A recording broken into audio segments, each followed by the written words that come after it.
Have you guys ever noticed something a little bit off about white space in Sonic and Shadow Generations? I mean, beyond the obvious fact that time and space have literally collapsed, I'm talking more about the scale of things. When you really look around, it's massive in there. Everything looks absolutely huge compared to the characters. Just look at Omega. He looks tiny next to the environment. It's almost like it doesn't make sense. But what if it's not supposed to?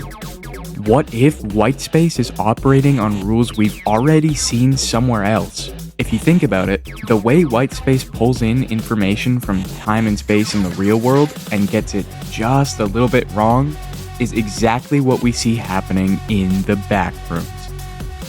Yeah, you heard me. White space operates exactly like the Backrooms. So let's get into it. Whoa, that's the wrong channel. Get that out of here. Okay, so let's look at the physical space first.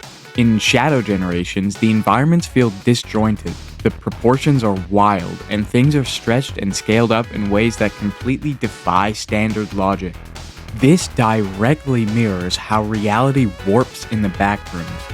Think about that one shot in the Backrooms movie, where the camera pans down to the floor, and suddenly everything gets confused.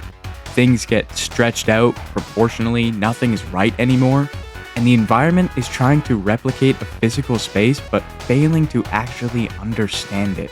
And that's exactly what appears to be happening in Shadow Generations.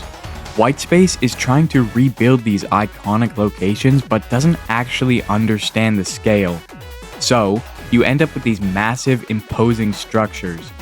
Omega is supposed to be this huge, hulking powerhouse of a robot. But wandering around in white space, that scale is totally stripped away and he just feels weirdly tiny. But it goes deeper than just the size of things. Both of these places, white space and the Backrooms, act like sponges, absorbing data from the real world but failing to put it together cleanly.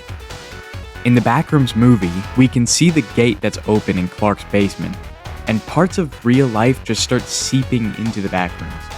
You can clearly see parts of the store bleeding into the yellow walls and the fluorescent lights. It's taking physical space from reality and absorbing it. White space does the exact same thing. It rips chunks of the Sonic universe out of reality and drops them into a void. It's absorbing the space, but without the context of the real world, they just end up as these floating fragments of what used to be. And here is where it gets really interesting. It's not just physical space that gets absorbed, but it's time too.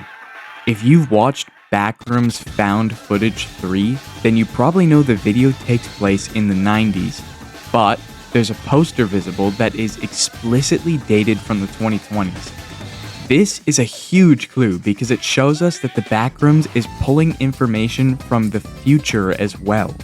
We can see this occurring in Shadow Generations as well, with Chaos Island. You see, at this point in time, Shadow has never been to the Starfall Islands, so it makes no logical sense from a linear perspective that this island should be here. So, massive illogical scaling? Check. Environments bleeding in from the real world? Check. Pulling in locations and items from completely different points in time? Check. At the end of the day, this is just a fun little theory.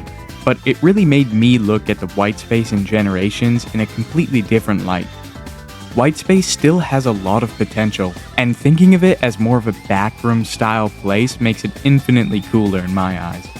So I'm curious to know what you guys think about white space now, and if you have any ideas as to what SEGA could use it for going forward. Anyways, yeah, that's the end of this video. Thank you all for watching, and I'll catch you in the next one. See ya.